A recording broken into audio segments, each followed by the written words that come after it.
Salam saudara yang dikasihi Tuhan, kita bertemu kembali dalam acara survei Alkitab dan kali ini kita akan melanjutkan pembahasan kita yaitu tentang kitab Ulangan.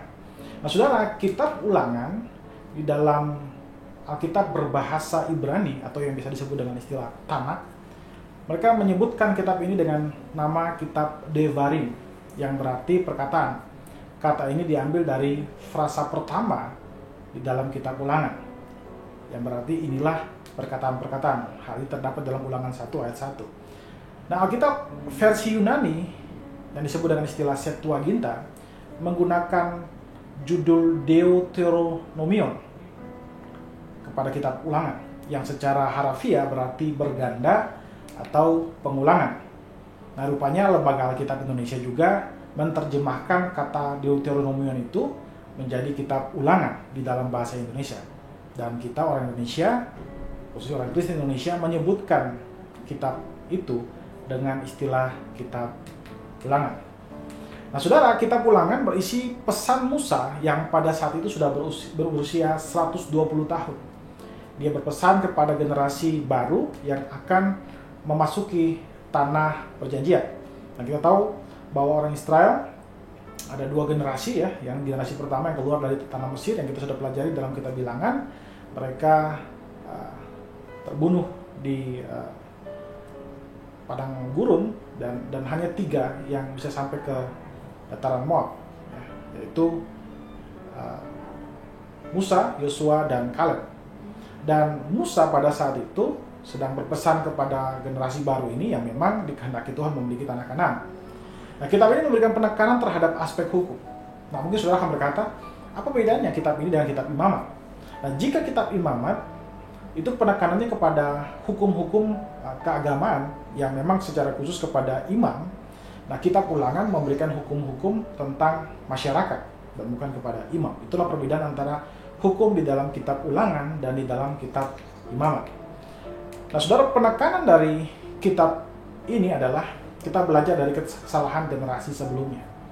Nah, orang-orang Yahudi menyebutkan kitab ini juga dengan istilah Mishnah HaTorah yang berarti pengulangan hukum atau dapat juga disebut dengan kitab pengingat. Tentang kepenulisan kitab ini secara tradisi, baik tradisi Yahudi, tradisi Samaria, dan tradisi gereja mula-mula, kita percaya bahwa yang menulis kitab ini adalah Musa. Dan memang banyak bukti dalam Alkitab sendiri bahwa Musa adalah penulis kitab ini. Salah satunya yang terdapat di dalam Matius 19 ayat 9. Di sana Kristus mengutip kitab Ulangan 24 ayat 1-4 tentang perceraian dan menghubungkan kitab ini secara langsung dengan Musa. Nah, ini menunjukkan bahwa Yesus sendiri menerima Musa adalah penulis daripada kitab itu. Nah, bukti yang lain daripada mengapa kita percaya bahwa Musa adalah penulis kitab ini adalah bukti dari kitab Ulangan sendiri atau bukti internal dari kitab Ulangan sendiri. Nah, di dalam kitab Ulangan ada kurang lebih 40 pernyataan bahwa Musa yang menulis kitab ini. Misalnya Ulangan 1 ayat 5 dan Ulangan 31 ayat 30. Tentang tahun penulisan kitab ini ditulis kurang lebih tahun 1405 sebelum Masehi. Kitab ini ditulis pada akhir periode 40 tahun di padang gurun. Kitab ini ditulis pada saat bangsa Israel sudah masuk ke dataran Moab di sebelah timur Yeriko dan di sungai Yordan. Nah, ketika generasi baru telah bersiap untuk memasuki tanah Kanaan, Musa menulis kitab ini untuk mendorong bangsa Israel agar tetap percaya kepada Allah, supaya mereka dapat menerima berkat-berkat daripada Allah dan tidak mengulangi kesalahan yang dilakukan oleh orang tua mereka yang telah meninggal di padang gurun. Nah, tema besar daripada penulisan ini adalah berhati-hatilah dan jangan sampai lupa. Saudara, ada beberapa tujuan dari penulisan kitab ini.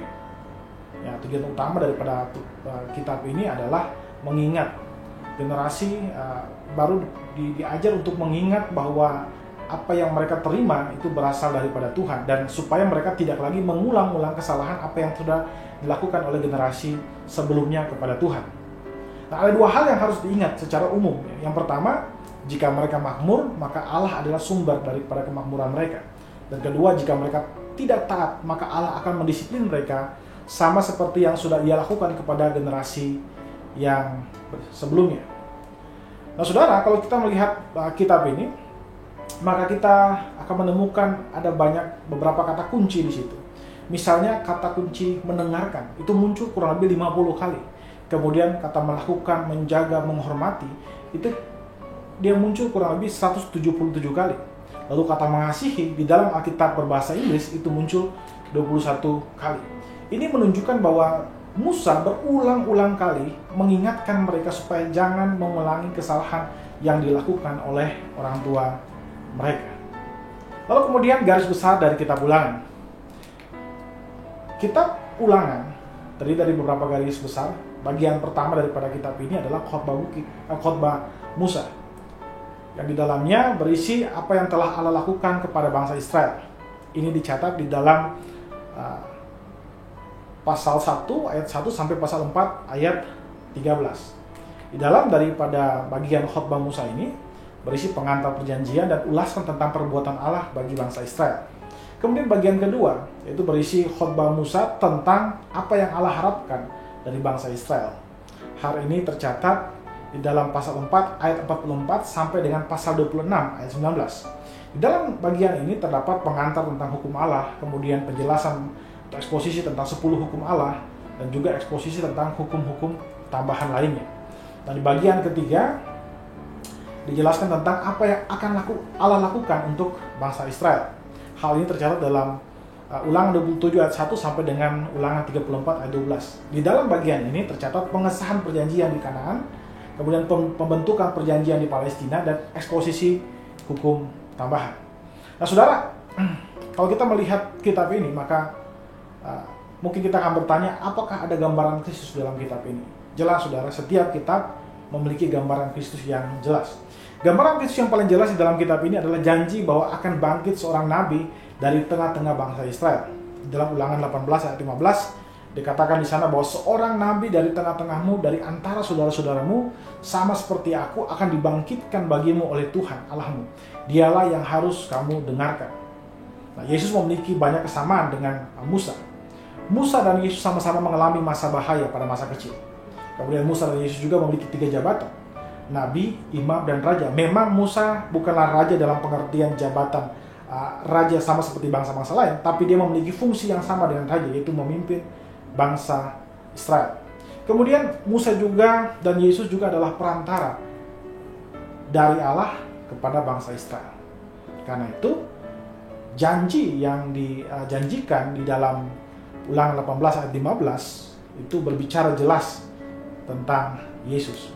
Lalu saudara, apa kontribusi Alkitab ini kepada Alkitab secara keseluruhan, khususnya kepada kitab Pentatuk? Nah, Kenneth Boa dan Bruce Wilkinson menjelaskan bahwa kitab Ulangan memberikan makna rohani bagi kitab-kitab Pentatuk yang lain. Misalnya, dari kitab Kejadian sampai kitab Bilangan itu bicara tentang perkembangan sejarah Israel. Sedangkan Ulangan dia bicara tentang filosofi sejarah Israel. Lalu kemudian jika kitab Kejadian sampai Bilangan bicara tentang cara kerja ilahi atau cara kerja Allah, maka Ulangan bicara tentang prinsip-prinsip kerja ilahi atau kerja Allah. Lalu kemudian jika Kejadian sampai Bilangan bicara tentang bagaimana Allah berbicara kepada Musa, maka kitab Ulangan berbicara tentang bagaimana Musa berbicara kepada bangsa Israel. Saudara, lalu apa makna spiritual daripada kitab ini? Atau makna rohani yang bisa kita timba daripada kitab ini?